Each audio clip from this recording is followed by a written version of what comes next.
Ever wish you could rewind and see how a community saw its future? Like, what did they want their neighborhood to be? Yeah. That's what we're doing today. We're taking a deep dive into the Pacific Beach Community Plan from February 2020. It's like a snapshot of a neighborhood dealing with change while trying to hold on to what makes it special. It's kind of like a time capsule of hopes and concerns, right? Totally. A time capsule. And to help us navigate this time capsule, we have our expert in urban planning. You know how these plans work, how they become blueprints for communities. Yeah. It's fascinating to see how these plans try to capture a community's dreams. And this one from Pacific Beach is especially interesting. Oh, totally. Okay, so we're cracking open this time capsule, and the first thing that hit me was how much effort went into this document. I mean, it's called the Pacific Beach Community Plan and Local Coastal Program Land Use Plan, Mhm. printed on recycled paper, alternative formats available. They really wanted everyone to be in the loop on this. That's huge. Accessibility is key for any good community plan. It's about the people, right? Exactly. And speaking of the people flipping through this, I was blown away by how many names are listed. And not just like the mayor or city council, but the staff too, the graphic designers, the people who actually put the words on the page. It's cool. It reminds you that real people put their all into making this plan happen. Just a team effort for sure. Yeah. Reflects how many voices there are in a neighborhood. Right. Now, I don't want to bore you with the details yet, but to give you a sense of how this is laid out, well, this plan's structured like a good story. You've got your intro, some background context, and then boom, the good stuff, the plan elements. We're talking traffic, how land's used, parks, all that good stuff. Setting the scene, I like it. But before we get into the weeds, let's take a step back. What were residents hoping to see from all this? What was the goal? Well, like you said, it's a story. And Mhm. every good story has its conflict. Right. So Pacific Beach, with its beaches and relaxed vibe, it was facing a classic dilemma. How do you keep what makes a community special while also letting it grow and change? And they really lay that out in the executive summary, don't they? That section is like a highlight reel showing the best and, well, the not so great parts. Exactly, yeah. On one hand, they're proud of their landmarks, like Kate Sessions Park with those amazing views. They love their beach culture. But then they get real about the problems, and traffic is at the top of the list. Oh, yeah. Traffic is a pain, and it's often a sign of other issues bubbling under the surface.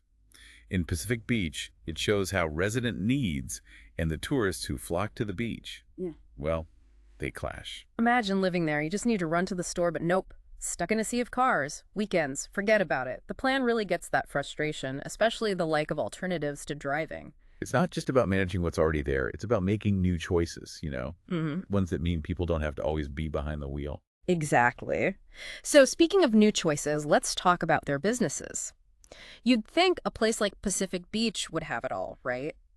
But residents felt they didn't have enough of those basic, everyday things, the stuff everyone needs. You need a good mix, right? Stuff for Ah. locals and visitors. Yeah. And imagine having to leave your neighborhood just to find a decent grocery store.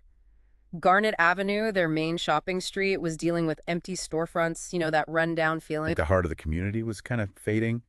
A good, lively downtown should be the core of a place. Absolutely. And speaking of what's at the core, let's talk about housing. This is where the plan gets really real, really relatable. I bet a lot of you listening are feeling this too. Yeah, affordable housing. It's a big one. Big one. Pacific Beach residents were seeing fewer and fewer affordable homes, especially smaller ones that'd be great for individuals, young couples starting out, things like that. Right, that starter home. Yeah. And instead, they were getting these huge developments that felt, I don't know, out of place, not in sync with the rest of the neighborhood. It's tricky finding that balance between new buildings and what already exists. Yeah. You want growth, but not at the cost of what makes a place unique. Exactly. It's not just about the buildings themselves, it's that feeling. And that leads us to parks and recreation. I mean, you've got the Pacific Ocean right there. That's amazing. But residents felt they needed more. More than just the beach. Yeah. They wanted parks, playgrounds, places to hang out with their neighbors. It's about that balance, right?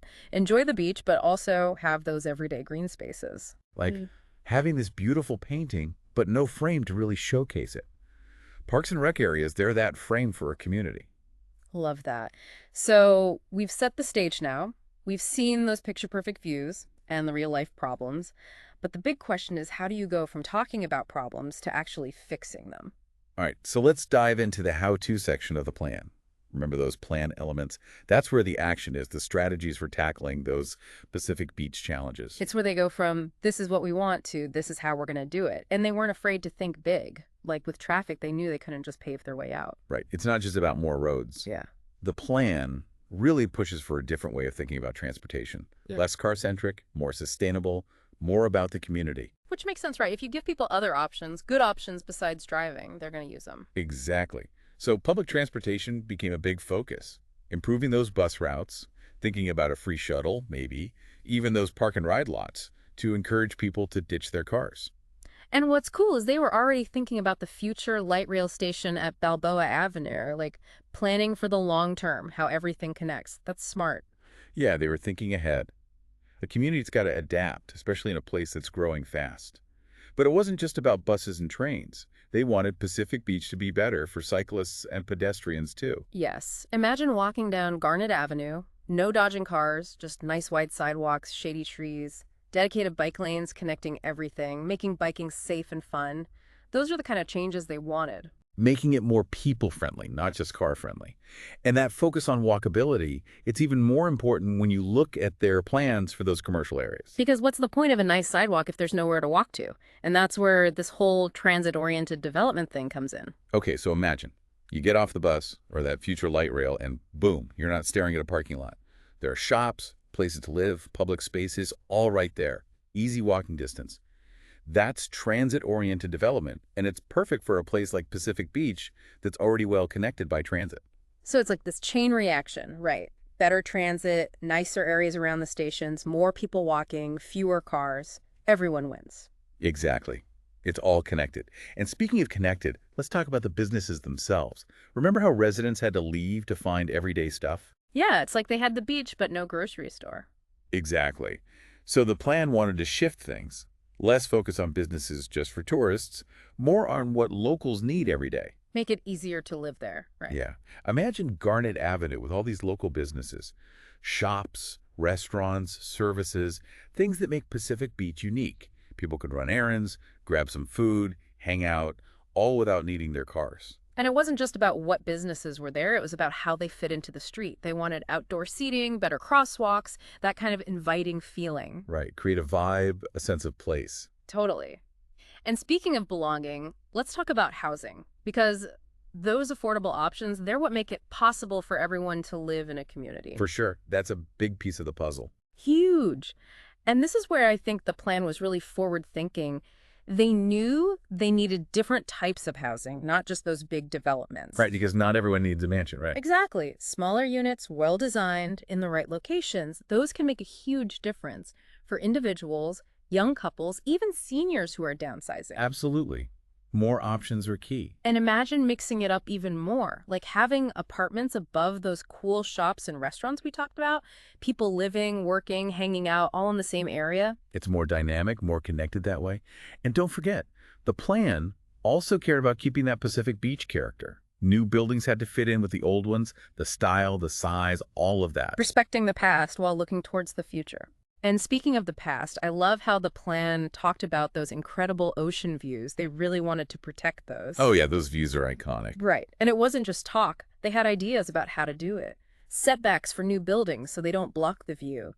Landscaping that makes the views even better. Even burying those ugly power lines. It's those little things, those details that make a place special. They show what a community values. And that leads to some of my favorite parts of this plan. The little details, the things that give you a feel for what they cared about. Like, remember those abandoned cars and the graffiti? Yeah, those are never fun to deal with. Well, instead of just complaining, the plan actually suggested community cleanups. Get people involved, take pride in their neighborhood.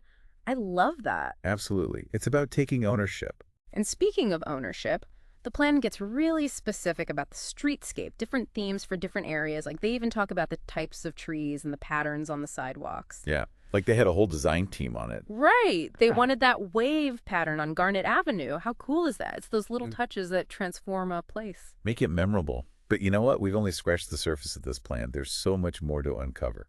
And we're back. I don't know about you, but after all that, I feel like I could write a community plan myself. Okay, maybe not, but I definitely have a new appreciation for what goes into them. It's been quite a journey, hasn't it? from those amazing Pacific views to the nitty-gritty of sidewalks and bike lanes. But all those little things, they add up to something big, a vision for a community. Totally. It shows that these plans aren't just about rules and regulations, they're about people. Their hopes, their concerns, what they want their neighborhood to be. Absolutely.